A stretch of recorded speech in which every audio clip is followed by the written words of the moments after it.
Good evening, folks. Thanks for coming to another episode of Make It Make Sense with Jim and Kim. Unfortunately, tonight, Kim is not here to join us, so it's going to be me solo. She has abandoned me, but that's okay. It won't be the first time, and it won't be the last time. She had something very pressing to do, so I let her off the hook, and I'm glad I did because tonight's topic is very dear and near to my heart. We're going to talk about real estate and the real estate market. And we're going to dispel some rumors out there that, it may just be the right time to buy a house. So today's real estate market is creating opportunities and challenge for both buyers and sellers. Mortgage rates, home prices, inventory levels, and negotiation strategies have all shifted over the past year. Now, what you need to understand about real estate, and this is going to be a common theme throughout tonight's show, is that real estate can change dramatically. It's different in every market. It can change street by street, neighborhood by neighborhood, town by town, city by city, and every market is unique in its own way. Today, we are joined by two top agents from the Richmond, Virginia area. We're here with Sarah Kate Shepard and Meg Trainum.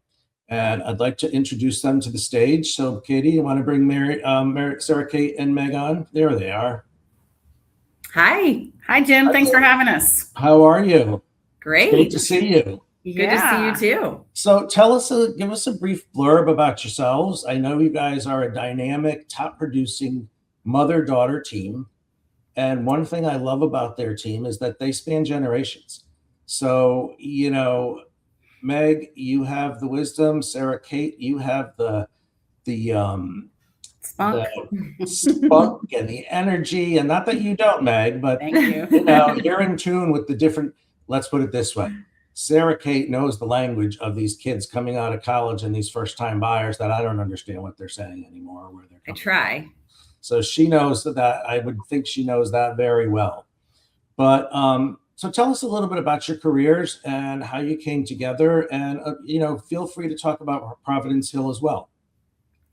Well, I've been doing this for a long time. Let's see, it's been 39 years, and I tell people I was 12 when I started. Oh, so, I said 10 in the bio, but that's I'll change that. But I got started in real estate and never looked back. I had a brief background in advertising and marketing. My dad was in advertising. My mom was she was a decorator, home interior designer. And I feel like I combined both interests there with real estate.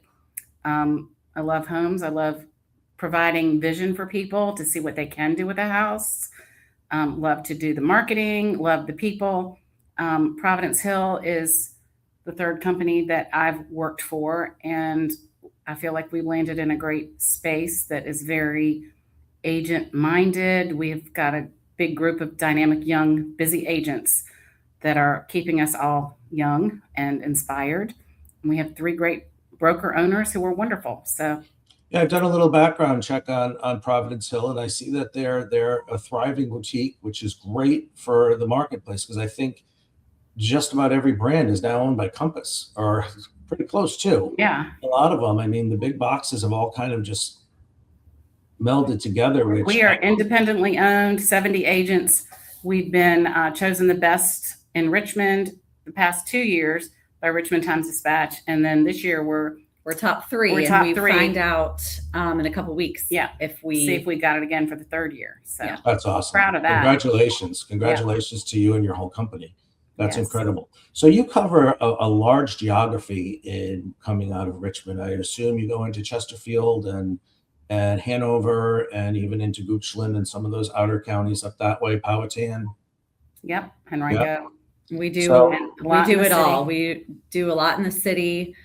And then I live in Midlothian. She lives in the city. So we cover all, the whole span of Greater Richmond.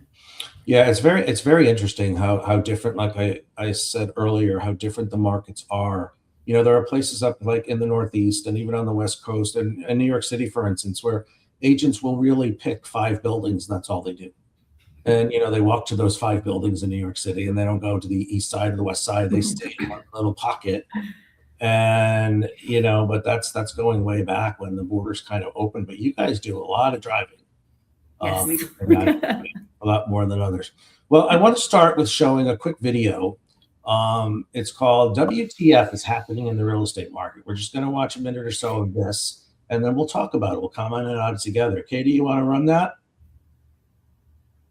It's Graham here, and you better prepare for what's about to happen. Believe it or not, for the first time since the great financial crisis, the housing market is going through a total reset. Except this time, it could permanently change who gets to own a home and who gets locked out forever. That's because last week, Morgan Stanley warned that we're soon about to see a brand new housing market, where mortgage rates stay higher, affordability fails to recover, inventory remains locked, and prices never fall enough to save the average home buyer. Meaning, the crash everyone's been waiting for might not ever happen, and by the time they realize it, the opportunity to buy might already be gone. That's why we really got to break down exactly what's happening, why the housing freeze could get significantly worse throughout the rest of the year, and then most importantly, what this actually means for you. Because if Morgan Stanley is correct, the most dangerous phase of housing prices may have already begun, and the scariest part isn't what's happening today. Instead, it's what's happening next. Yeah, so what do you ladies think of that? Either one, take that. You want to answer? Let me give you my thought on it. Yeah. My thought on it is, I think, I read the Morgan Stanley report. I think that a lot of people have been waiting on the sidelines for a long time, even before COVID. They came out and then COVID hit and the whole market changed, and then it's been changing in a lot of weird ways, from NAR changing to the market itself. And I think what I'm hearing him saying is it's a good time to buy. It's never too late to get in. It doesn't matter when you sell, it matters when you buy. So right now we do have some headwinds, if you will, in the real estate market with inventory in certain areas, where other areas the market time is up to 70, 80, 100 days in certain areas of Florida and other areas of the country.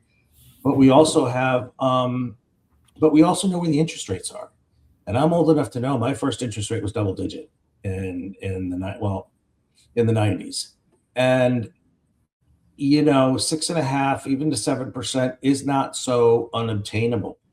So what I took from that article is that if you can buy a house now, what's that statement they say? You buy the house and you date the rate. Date the rate. Yeah. Right. I don't think interest rates are scaring people as much anymore. I think, I hope people understand that it's just not going to get any better. Like we're not going to see what we saw 4 or 5 years ago again, anytime soon, or if ever. And we're not going to see what we saw in 2008. No, which was that big crash, because what the anomaly here is that prices are still increasing. Mm-hmm. Yes. And not as gradually. It's more normalized, but some markets are increasing by 1 or 2%, but that's still an increase. People are waiting because they think prices are going to come down, and that's a big mistake, because not in Richmond. Interest rates are pretty much leveled off. They're up and down, but nothing significantly changed with interest rates. But the prices keep going up, and people who are waiting are really shooting themselves in the foot, because the house that they saw last year is probably 12 or 15% higher priced this year, and they're still waiting. So have you actually had folks who sold their house and said, we're going to go rent and wait for the prices to come down, and they've been bought? I know a couple of people who've done that across the country. Or not even sold the house, just first-time home buyers who are waiting because they think, their dream home, they want to buy the perfect house, doesn't need any work. Let me stop you there, because I want to get into them a little bit later. I want to really talk about that. In a nutshell, how would you describe your market today? You're in the Richmond metro market. So how would you describe your market? I would say right now, it is a summer market. I think we're level. I do think that in the fall, it's going to be very strong again, very competitive. It is still very competitive in a lot of neighborhoods. Like you said, Jim, street by street, neighborhood by neighborhood. Right. Yeah. But we have some neighborhoods and some areas that, we have some buyers who are writing first rates right now, which is really exciting. We're seeing some contingencies. We're seeing some buyers being able to kind of get a home that and they can sell their home and comfortably move in, and that we have not seen in years. So Right. That's great. So but that being said, it like Sarah Kate said, it is summertime, which I think has leveled the market off. But still, year to date, sales are up in units and in price in Richmond. So it hasn't slowed down. Right. And I think I read, it was a realtor.com survey, the prices are up maybe 2.5%, and sales in units is 16 to 17% increase. Okay, I'll take it. So, so it's still very strong. What in today's market, do you think it's favoring buyers, sellers, or neither? Or again, are we going neighborhood to neighborhood? I think we're going neighborhood to neighborhood. It really depends on where you are. It also depends on if your house is priced right. Correct. Right. I mean, buyers have negotiation power if the house is priced wrong and it's priced too high from the get-go, and then the buyer gets all the power. But I think it really depends on the neighborhood. The closer you are to the city, the more competitive it is. Further out you go in the suburbs, the more flexible and less competitive it is. It's getting.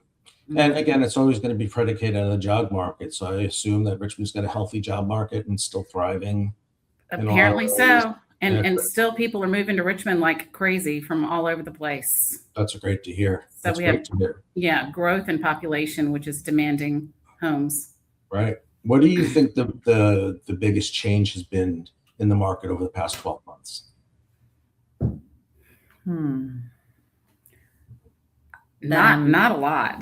That I got to write a first right. Yeah, I mean that you can Explain see to me, Sarah Kate, what does that mean? Right of first right.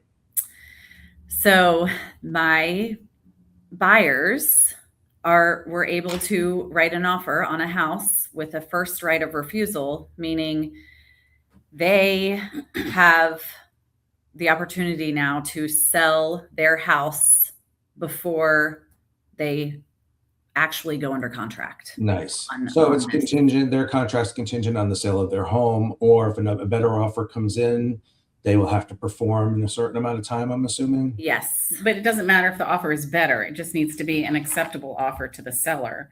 Right. The seller can continue to market the house. So they have nothing to lose and they have a foot in the door. And the buyers have a foot in the door as well. That's great. So That's great. They're motivated to sell their house because they want to get this house with the contingency. What do you think consumers are getting wrong about today's market? That it slowed down. Yeah. Yeah. That it's going to crash. Yeah, I think I do think that it's going to crash for whatever reason. I don't. And in all fairness, it has. In some areas, it has. I mean, there are parts of Florida where you can't get insurance anymore. There are parts of California you can't get homeowners insurance anymore because of the fire. So you are seeing some dramatic shifts in certain areas of the country. I think one of the reasons I like having you guys on here, because you are in a bread and butter market, I think that's kind of more indicative of the overall landscape of the country combined, because it is kind of diverse in the different areas that you go. You have some city, you have rural, you have farmland, you have a little bit of everything. And but in some of the reading that I have been doing in some of the areas, like I know the Northeast is on fire, and I would say all the way up through Virginia, all the way up the corridor through Maine is all on fire. I mean, it's still bidding wars, and the prices are just, they're 12 deep at the front door when the house gets on the market. And that realtor.com article that I was talking about earlier, they were saying that in Richmond, they're still having an average of 3 offers per house. That's for the whole market nation. I mean, not nationwide, but all of Richmond metro area. That's awesome. So that's in all price ranges. So that's still pretty significant. So my next question you've kind of answered, like, are the headlines matching what you're seeing in the field? And they are and they're not. I guess the headlines, local headlines are matching what you're saying, but the national headlines may or may not be. I think they're matching just a little bit because it's summertime in Richmond, but otherwise Richmond is not slowing down. And when we say summertime, it slows down. That's simply because people are on vacation. Realtors are on vacation. People are just enjoying themselves and not so focused on buying a house and making a move. But once they get back in and schools are underway and people are on their normal schedules and routines, we expect it to get really busy again. We hope. Right. So I'm going to go. Katie, do you want to play the next video from NAR?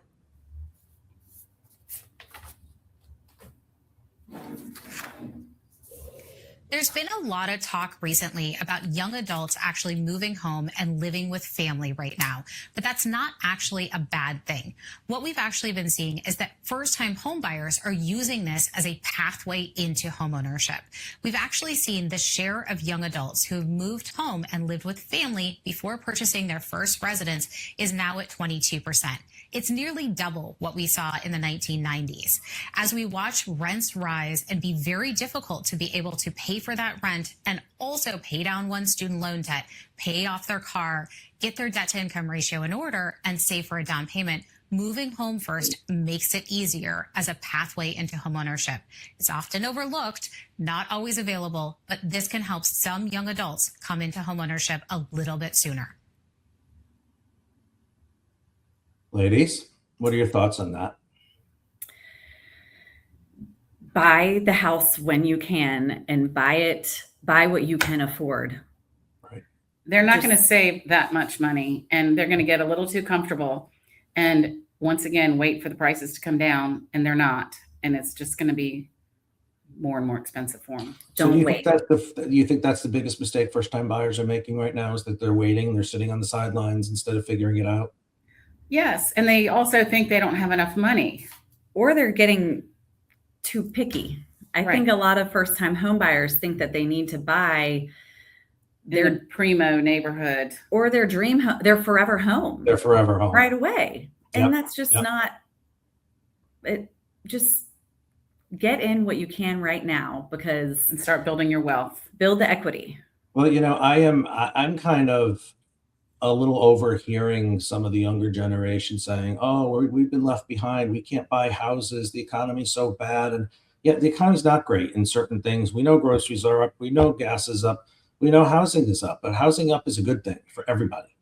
And the bottom line is, these same people they've been on 3 vacations this year, or they're driving their brand new Tesla, and they're living in a $3,500 a month brand new rental building. Right. Yet they don't want to have a roommate, God forbid, have a roommate, so I think their priorities are a little bit different, because when I was younger, I bought my first house at 23 and continued to go from there. So you have to start creating wealth. And Sarah Kate, you're spot on, where, you're not going to get your forever house out of the gate. And if you think you're not going to move sometime in your life, you have another thing coming, because you think you're going to buy that first house, you could be there for the rest of your life.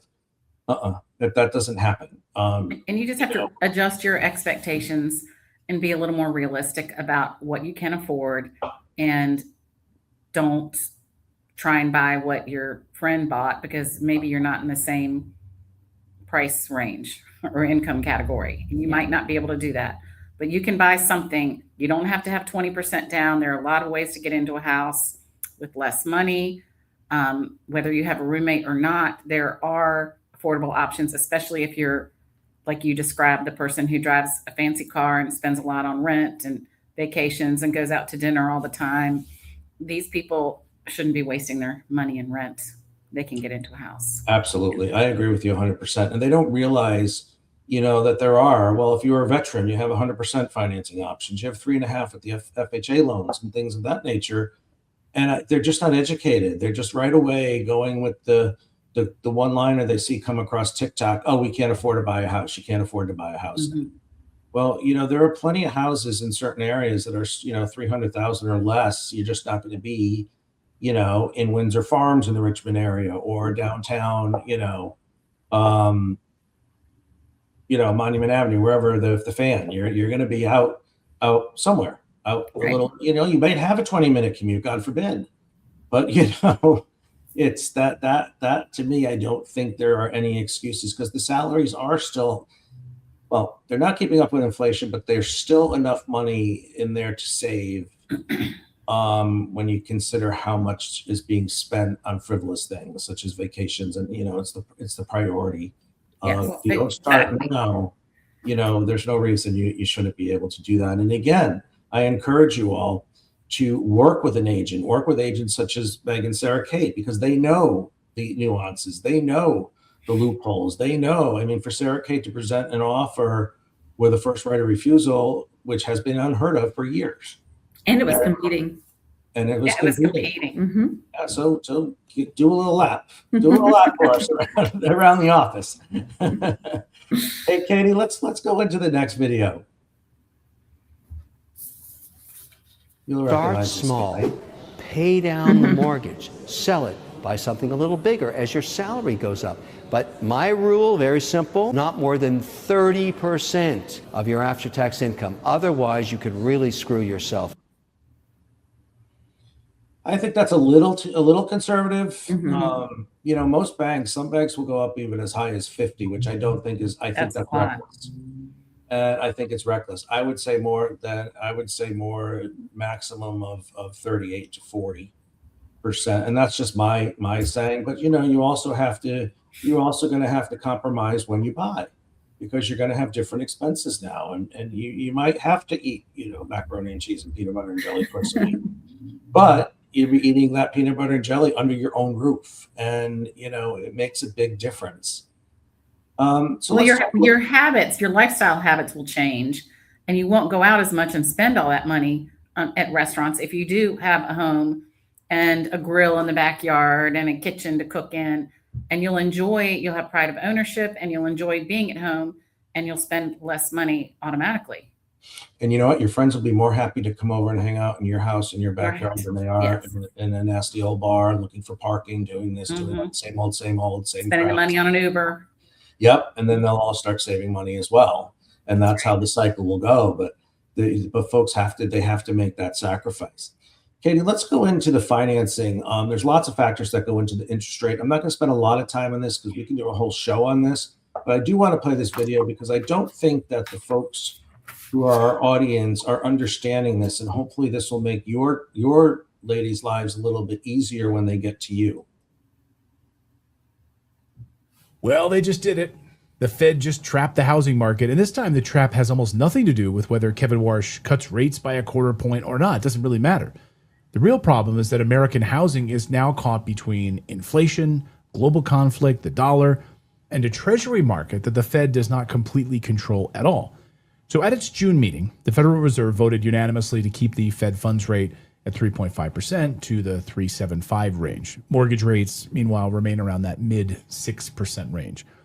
And here's where things get really complicated. Most Americans have been told that the housing market is waiting for one thing to change: lower interest rates.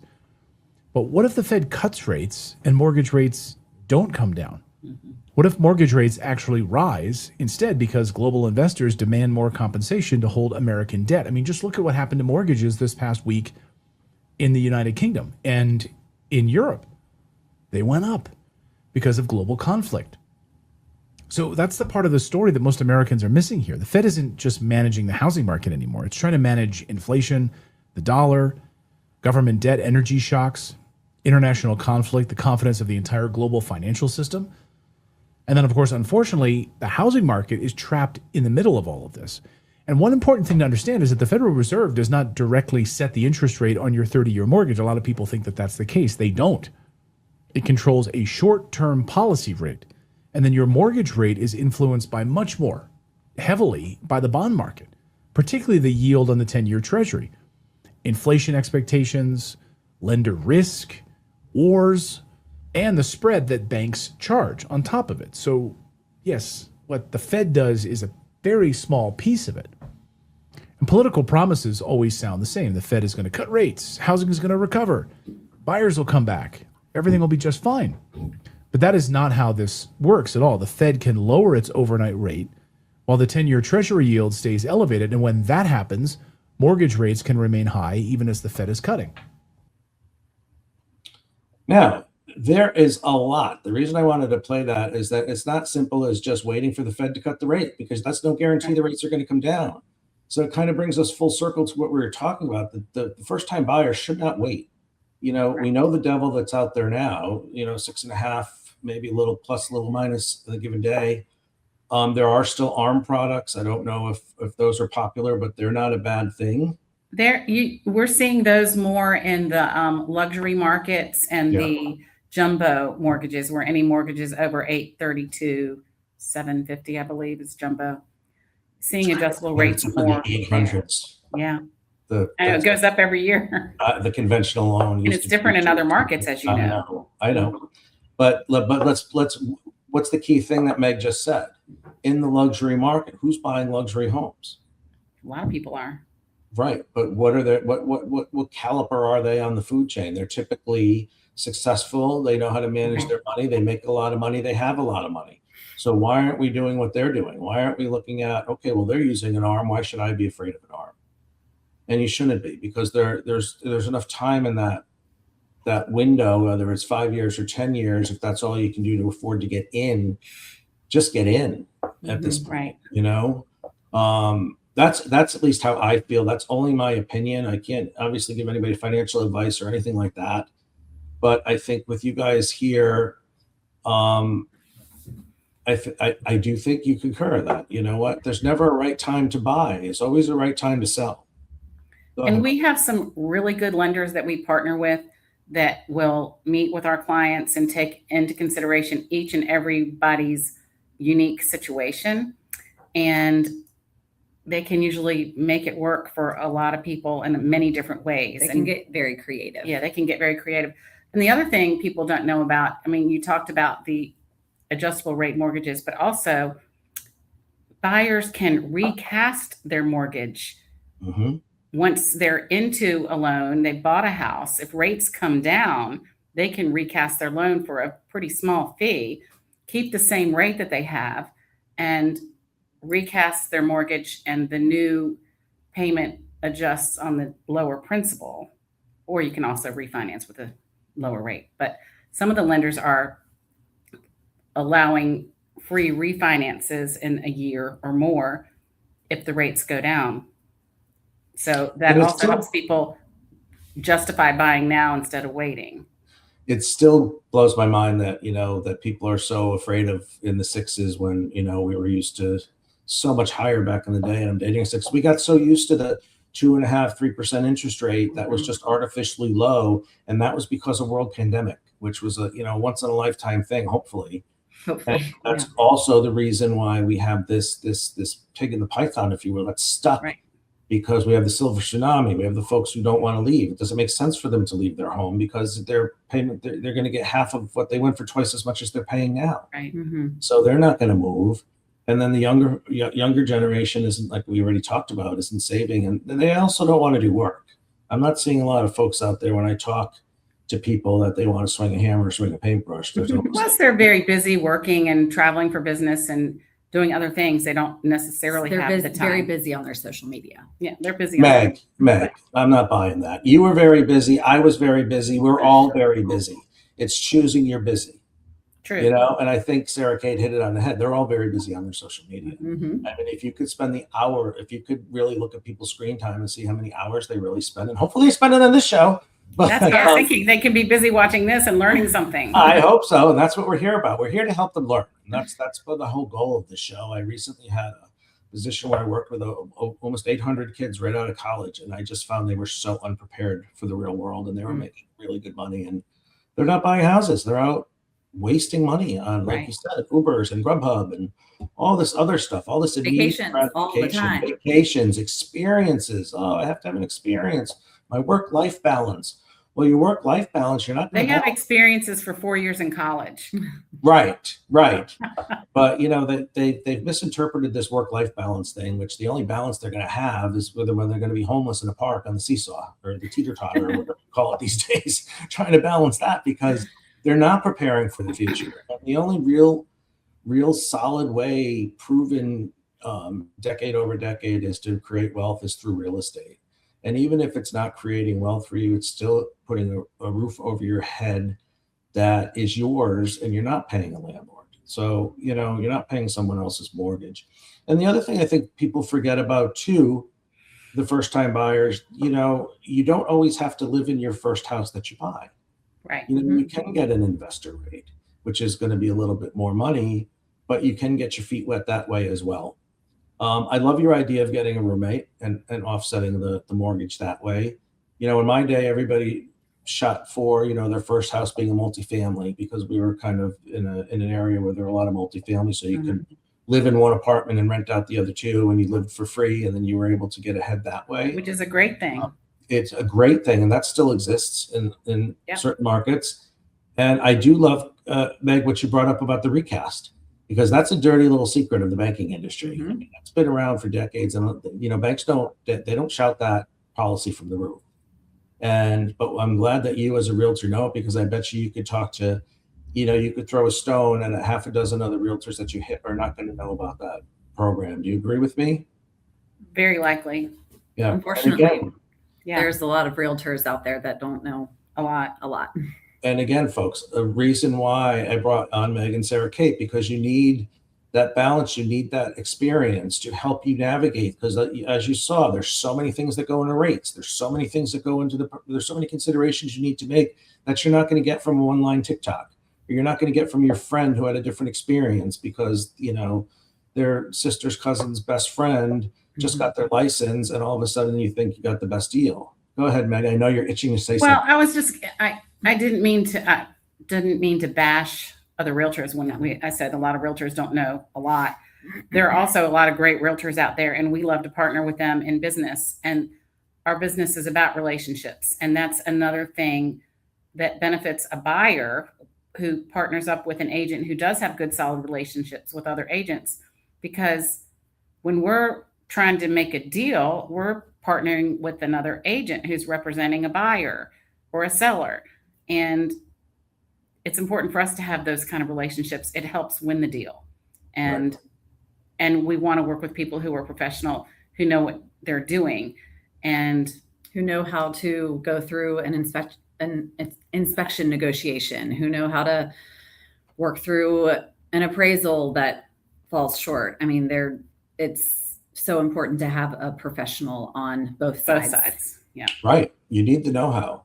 And if you don't have one on the other side, you better have one on your side. Yeah. Whether you're selling or buying, because that can make or break the entire deal. And again, I just want to double back to that recast, because I was working for several decades, and I loved that program because so many people are unaware of it. And it was always a little tool in the bag that I would have my guys out there pushing all the time. That, you're not, again, we go back to the marry the house and date the rate, but this goes beyond dating the rate. You're taking that rate until you have to pay a little fee when the market dips. So it's a guarantee you can get a lower rate if that goes down. All right, so let's go into quick tips to sell your home faster. You want to play that quick video? Advice for sellers. We're going to change the hat here. To sell your house faster and for more money, you absolutely must declutter and clean your house. You want every single part of your house to look immaculate, and you also want to give it the feel that it's actually larger than it is. And you accomplish that by removing extra belongings so it doesn't seem that crowded. You absolutely must avoid overpricing your home, because it's going to sit on the market longer and fewer buyers are going to come and check it out, which ultimately means that you're going to have to lower your price. And in many cases, you end up selling for less than had you priced your house appropriately the first time. Take care of the quick and inexpensive repairs. Fix the loose tiles, tighten the leaky faucets, and patch the walls. Take care of the easy fixes so it doesn't distract your buyers. Use professional photography. The more you make your property stand out online means the more home buyers that are going to come and check out the property. And always be willing to show your home. Accommodate as many showings as possible, even though they might be inconvenient for you. Can we borrow that? Take it to every listing appointment. You're going to get this whole show. Yeah. So I chose that because, it takes a lot of time sifting through and finding opinion leaders on certain things and making sure that they're accurate. But, that guy's pretty much spot on. And I'm sure you guys all everything he said. And it's funny how sellers will challenge you on that, and sellers will challenge everything you say. Well, because they think it's a seller's market and they think they don't have to put any work into prepping their house. And so I would think that's their big mistake right now. And do you think they're huge still mistake, biggest overpriced? They're still thinking they're getting 20 or 21 prices. Thanks to HGTV, buyers expect perfection. Yeah. So sellers, if they want to sell their house fastest and for the most money, they need to watch that video. They need to listen to what we say. They need to pay attention to our stagers' suggestions. And we were just saying how buyers have these high expectations that they want to buy their forever home. Their forever home is turnkey. It is neutral. They want to put their own spin on it usually, but it needs to be turnkey, meaning And all even the if you're little not going to repairs renovate the done. kitchen, you got to paint it, put in Right. new flooring where it's needed. There are cosmetic things that make a huge difference. Huge. You have to put lipstick on the pig. You have to everywhere. I was always, I've done a We lot. have to fix everything In it. too. Yeah, and Everything, fix everything. those faucets that are dripping and everything. Yes. But what are your thoughts about doing a pre-inspection for your homeowners' purposes only, so they can see what's wrong and fix those things beforehand? Well, as you know, if we know of any defects, we have to disclose them. So sometimes it could get a little tricky to have an inspection ahead of time, because if we see the report and there are defects, we have to disclose them. Seller does not have to in Virginia. So if we think it might be a case where there's some issues that could come up, we could recommend to the seller that they have an inspection done and they can choose what they want to fix, but at least they'll know they won't have any surprises later on, even if they decide not to fix it. Yep. But we don't want to see it. And that's a very unique. I'm glad you brought that up, because that's a very unique law to Virginia. Every state has different laws. So Right. Virginia happens to be buyer beware, caveat emptor, where if you're in New England, the attorneys do all the transactions. So you guys in Virginia, the agents actually write the contracts. Yes. Where, let's just say, up in New Jersey or Connecticut or Massachusetts, the lawyers write the contracts. Right. The attorneys do the binders. So the process takes longer to close up there, but the attorneys are supposedly out for your best interest and working on that. So it's very different. So you're right. In a buyer beware state, the agent shouldn't have knowledge of that, but in an attorney state, you might want to get a jump on it. So that just shows the differences and the different nuances. So another problem I think I see people having a lot with all this moving around, and especially into your market where you have people coming from other markets, they think, it's the same. Well, this is what I did there. How come we're not doing it this way there? And, they know what they know, but they don't know what they don't know. And we've had recent buyers that are coming from, wherever. Colorado was a recent one. And they were like, well, where's the 12-page disclosure report? Yeah. And we don't have that here. We went over the buyer beware disclosure in Virginia, and that's what it is. And that's why it is so important to get an inspection in Virginia, because you want to know as a buyer what you're getting into. And if it's super competitive, we will advise our buyers to maybe get a walk and talk with an inspector, so that they can know the big issues before they put an offer on a house, and then maybe they could waive the inspection, but they know the big things are working correctly. But inspections are important. Absolutely. Absolutely. What do you think the first thing buyers notice when they're touring the home? The kitchen. They notice if it's beat up. It tells them that people don't take care of their house. Yeah. So scuffs, dripping faucets, messiness. First impressions are the most important. Right. I mean, now people are making their decisions by pictures online. Right. Yeah. Like he talked about professional photography. I mean, some buyers won't even go into a house if the photos don't look good. Or they won't even make an appointment until they see the interior photos. Yeah. Right. So we have people from out of town, something might be on the market coming soon and we have exterior photos, but people don't even want to plan to come to Richmond and see the house until they've seen the interior photos and the floor plan and all that stuff. So the more you have, the better you can market the house and the better you can prepare your buyers. But really, the first thing people are going to look at when they enter the house is anything that's wrong with it. And the first impression to me, is before you walk in the door. It's your front porch, it's your garden, your hedges, your door, the railings are, you don't want them to be rusted. Everything needs to be perfect. People linger at the front door. We're spending a couple minutes fiddling with keys and talking to our people. And people And are they're standing noticing right the there. rotting sill on the window. Yeah. They're noticing the cobwebs up top. Exactly. Oh, well, what else is wrong Yeah. with the house? Right. And then you Right. walk in the door and, there's old carpet or, scuffs on the floor, and the walls need at the least a magic eraser, if not another coat of paint. And I'm sure you ladies will actually put on your rubber gloves and get some of that stuff done yourself if the homeowners We do. are. We do. And that's smart. We plant flowers. We do it all. But that's what's going above and beyond, and that's what's getting these folks top dollar. So they need to appreciate that, because a lot of these homes a lot of agents aren't doing the above and beyond. They're throwing it Shocking. on Yeah. the portals and on the MLS, and they're just waiting for the commission check. And we all know that there are good ones and bad ones in any profession. It's not just agents. Let me ask you this: what do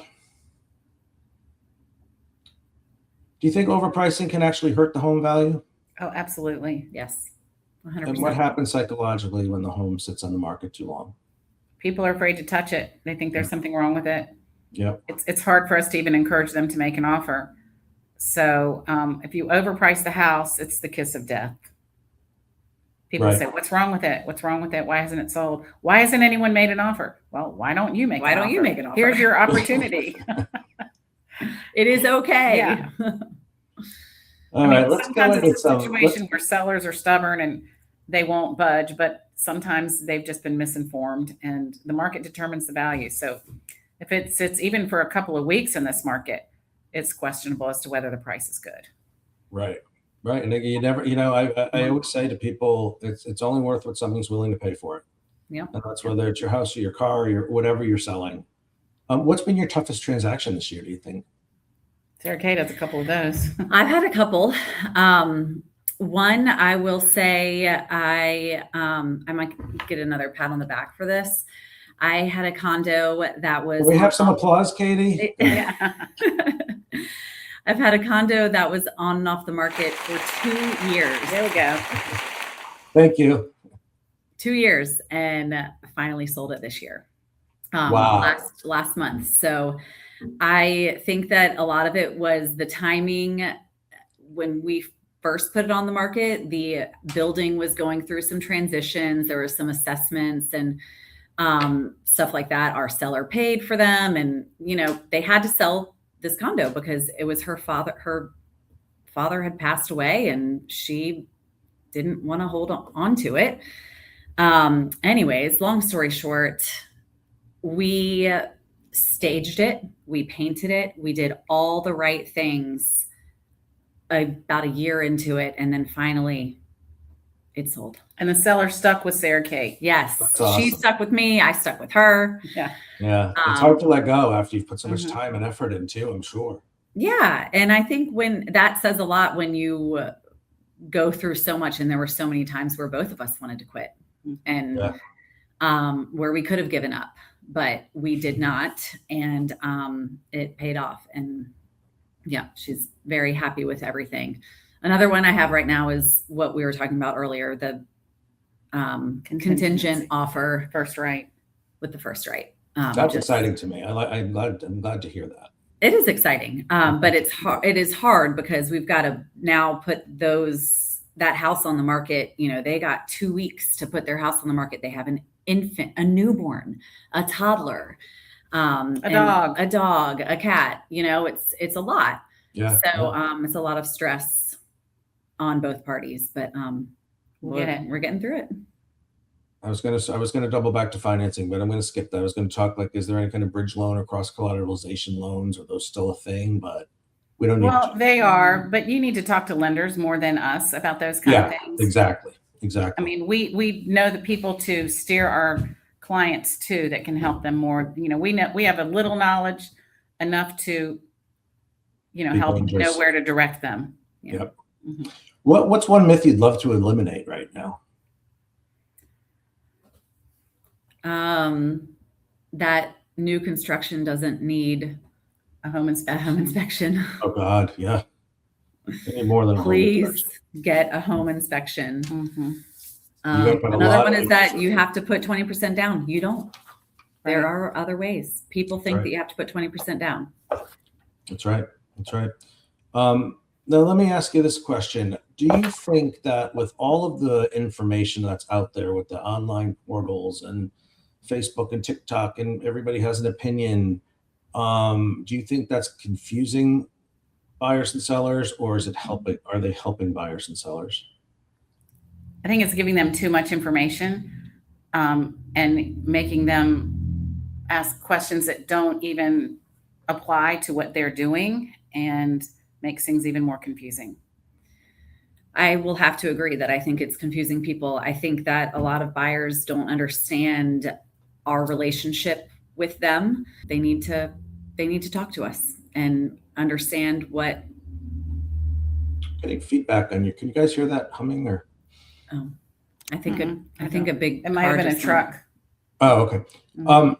Yeah, I agree. I think there's, and going back to the opening statement that real estate is what? Local, local, local. And, Right. you don't know if like we talked about earlier, Meg, you don't know that, this is a great house and what a beautiful woods in the back. And you don't know that there's plans to put a data center back there next year or something like that. You're not getting that from a portal. You're not getting that from pictures online, and often those plans could be several years out, but they're still in the works and no one's going to have to disclose that. So I do think, as I said, it's really, really important to find a good agent or multiple agents or teams such as Meg and Sarah Kate, because it's important that they unravel all this for you. Mhm. So let's do a quick rapid Oh gosh. rapid fire round. I'm getting tongue tied. It's getting late. All right, so you can both jump in on these. Buy Uh-oh. now or wait. Now. You mean that? Yeah. Biggest buyer mistake. Waiting. Waiting. Okay. Biggest seller mistake. Not prepping their house. Best best. You're in unison. I feel like it's the old dating game. Yeah. It's scary. Best renovation before selling. Paint. Carpet. Just the basic Curb cosmetic. appeal. Yeah. Perfect deal. Okay. Home inspection always or sometimes? Most of the time. Always. Always. Well, most of the time saying we could do a walk and talk pre-inspection sometimes in order to be able to waive the inspection in a competitive situation. But we would never advise anybody never to get an inspection. So an inspection light in a way. Just get the Yes. the big stuff, the big ticket items. Open houses, are they useful or do you think they're overrated these days? Depends on location. It depends on the perspective. Is it useful for the buyer or for the listing agent or for the seller? Probably most useful for the agent holding the house open to meet prospective purchasers. Right. Overrated. This is rapid fire. Overrated for finding the buyer for the house. So overrated. Yeah. And I think they're I useful disagree. for I some think buyers it's- to kick some tires too. Mhm. Maybe. Yeah. Features Goes that both become ways. less important as you move through. Sorry, what was What that? was that? Well, let me back up. Dream features buyers ask for most. Oh, I say kitchen and turnkey. kitchens, Everything's- baths. Yeah. So newer kitchens, newer baths. And how about Outdoor features kitchens. that they're willing to become less important, that they're willing to sacrifice as they realize that, that's contributing to the price. Dining room. Dining room. That's Mhm. interesting. A lot of people aren't looking for dining rooms anymore, huh? They want open concept. They want That is open changing a concept. little bit now, but Yeah. Yeah. I've lived in both, and I think there has to be a mix there because sometimes if it's too open, you can't hear yourself think, especially with kids. Right. and dogs. Right. And people are going away from that, some now, but still they would choose a large eat-in kitchen over a kitchen plus a formal dining room. Right. Most Yeah. people. We like dining rooms. yes. Yeah. Yeah. If you could give a buyer one piece of advice, what would that be? Get pre-approved Don't before shopping. wait. Yep. I know this is rapid fire, but go into that a little bit, Meg, because we glossed over that earlier, but we didn't really go into the importance of knowing what you can afford before you even look at anything, whether it's online, in person, open house, or calling an agent? Well, I mean, that's critical. If we're on the listing side, we're not going to even consider an offer from a buyer if they haven't sat down with the lender and gotten pre-approved. And we aren't going to take a buyer out till we know what they can buy. And when there's a difference between getting pre-qualified and pre-approved. Right. To get pre-qualified, you can sit down with the lender and say, I make this much money and I have the car payment of this and I have these credit cards. And then the lender can run some calculations and say, well, you qualify for this. But they haven't checked the credit report. They haven't verified the income. They don't know whether they're paid on commissions or if they have a salary. Are they in a new position? Are they not? There's so many other factors. And we prefer to get our clients pre-approved all the way through underwriting before shopping. So there are no surprises and they are ready If to we roll, can. if possible. Yeah. So again, folks, this is an amazing tip about the difference between a pre-qualification and a pre-approval. And there's a significant difference there. And Significant. the pre-approval contract is going to be a lot more appealing to the seller. That's right. So that's going to give you a better chance to win the deal in a competition. If money weren't a factor, what kind of home would you own? I would own a home on flat land with beautiful back door, hard space. Oh my gosh, I can't even. I want a pool. I want I want do a too. pool, and I want a backyard oasis. That's what I want. All right, but if you find a house with a pool, you have to call me first because Okay, I know you want the pool. I I want an 1890s farmhouse on the water. nice. Charm. Yes. Oh, it breaks my heart. My mother had an antique house up in Connecticut, which recently, well, it was sold a little while ago, but the renovators came in and they did such. I'll have to send you pictures sometime. You'll McMansion. Yeah. No, No, not even. What was there, but they just ruined everything. Oh, that's sad. That is really It sad. looks like they came with trucks of scrap material. They just used whatever they had, and it's crazy. They did. Anyway, why did you both become agents, realtors? I followed in my mom's footsteps, and I wanted to do this honestly my whole entire life. And my now husband took me to Chicago in about, I guess, 15 years ago now. And when I originally got my license, and I put it all on hold. And then when I moved back with my family, I decided it is finally time. And you're loving it. Love it. Yeah, we've talked And I about have being a great mother-daughter partner. team for her whole life, pretty much. And it's a lot of fun. Yeah. That's The nice. only thing I don't like about it is so much of our time is business time, and I lose some of the personal mother-daughter connection as well. We need to stop talking business when we're together. Yeah. It's impossible. Work-life balance. We talked about that. Yeah, we need that. Yes. What's your favorite part of helping clients? I mean, the cliche answer is helping them find their home, but honestly, I love the small world stories that come out of it, and just the connections and relationships that we make. Yeah. And having them be really happy and excited, not feeling like they've settled for something. Yeah. I mean, I feel like there's not one favorite house that I've sold, because I can't think of one house that I didn't love for the people who bought it.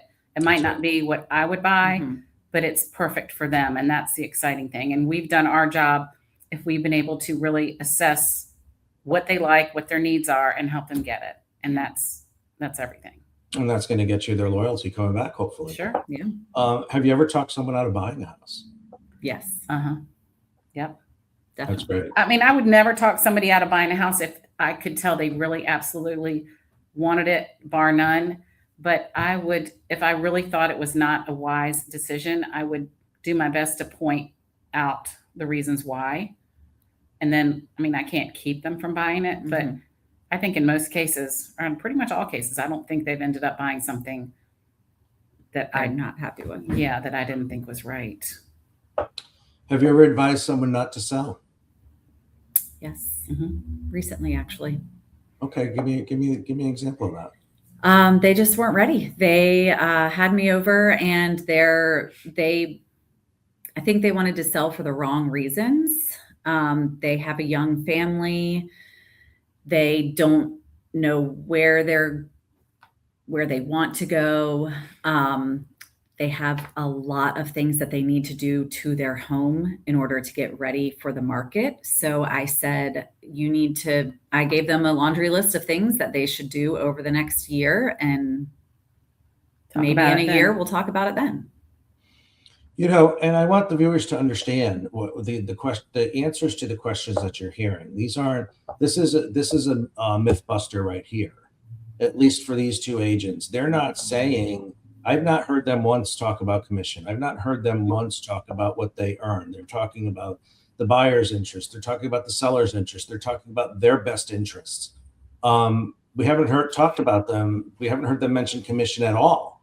And I think that's great. They're talking people out of buying houses. They're talking people out of selling houses. They're doing the right thing. And we all know there are unscrupulous people in every kind of industry. More the reason to get an agent that has been vetted, whether you're vetting them through the show right now or however you can. Last question I'm going to ask you is, what's the most unusual request you've ever received? We were talking about that recently, having a really hard time finding one thing, because people ask all kinds of crazy questions, like, did somebody die in the house? Are there ghosts? You've had a graveyard recently. Yeah, they asked if goats could come and cut the grass. It was an overgrown old graveyard that butted up to this property, and they wanted to bring goats in to trim the grass. I had somebody ask if they're going to own the mineral rights to the home. Interesting. To the land. See, that's an example of AI. They probably Googled too much information. It's like when we hear questions like that, we're like, where did you find that? Yeah. Where did you come up Who with asks that? that question? Yeah. Right. I was watching HGTV the other day. I haven't watched it in years, and I don't know why I was flipping through, and there was a woman who had llamas, but she also had an indoor kangaroo that lived in the house with her. So she needed a house with closed stairs. Oh my gosh. Yeah. It was pretty funny. But it was kangaroo. I would love a kangaroo. All right. If someone were thinking about buying this year, what's the first phone call they should make? Us. And there you go. And then we have them call our lenders. Perfect. There Yes. you go. And what's one piece of advice you'd give every homeowner should they hear today? Call us. Take care of your home. Yeah. And call us. And don't start fixing things before you consult with us, because what they might think needs to be done might not be what we think needs to be done to their house. That's very smart. That's very smart advice, and that's awesome. We're like, don't do anything till we come and see. Right. All right. So what final thoughts do you guys have? Because we're going to wrap it up. One thing that Sarah Kate answered that I didn't, and I just had a thought about when you said, did you ever talk anybody out of selling a home? The other thing is, once you really listen to why people are selling, sometimes they might not really be able to afford what they want. Yeah. And I kind of go through that whole scenario with them and see what they could afford, get them pre-approved, figure out what their house is worth. And if I don't feel like they can move up enough to make it worth it, I would recommend they stay put for a while. Yeah. So that's another thing. And my last thoughts are just trust your realtor. Right. Trust us. Yeah, you have to trust. We're here your to help realtor. you. You have to work Yes. with them, and there cannot be an adversarial relationship, and they don't belong on the dollar menu. Yeah. They have wisdom. They have knowledge. They have your interest. This is the biggest purchase you're going to make in your lifetime. Huge. It's one of them. So, choose accordingly. I want to thank you both for coming on tonight. I really appreciate it. Thank you for having us, Jim. I really hope you'll come back and answer more questions. I'm going to invite all the listeners to please put some comments in the comment section as you go through. Put some questions in for Meg and Sarah Kate, and they can get back to you. And remember that national trends are helpful, but every market is local, and professional guidance can make a significant difference in the outcome of the purchase or the sale. What I think is critical to find in a local agent in your market to walk you through the process before you even look at a house online. A professional agent will have your best interests at heart and will really help you make the market and make it make sense for you. And that's what it's all about. And I think these ladies have proved themselves tonight. I mean, your answers were wonderful. Your knowledge is impeccable. And Thank you. again, please, folks, like, comment, share, and subscribe. And if you want to go, if you need an agent in the Richmond area or really anywhere, you can reach out to Meg and Sarah Kate because, you know, they can always refer you to agents in other markets as well. Yes. And if you like their advice, their emails are here on the bottom. And please jot them down. And again, leave us some comments. And we're going to hope to have them back soon. And maybe you'll come back on. You'll bring your favorite lender on, and we can dissect love it. that whole piece That'd of be it. great. Because that's something that we can really dedicate a whole show to. Whole nother ballgame. Right. Yeah, and it's one of those shows with it's not the most exciting thing to watch, but it's necessary, and that's what Yeah, this it show's is. about: is trying to make things make sense for people that don't really get it or they don't understand it all. Yeah. All right, folks. Well, you have a great night. Thank you again for coming Thank on. you, Jim. Thanks, Really Jim. appreciate Good to it. see you. Hang out for a minute afterward, and we'll talk. Okay. Okay. Sounds Sounds good. Bye. Thank you. Bye.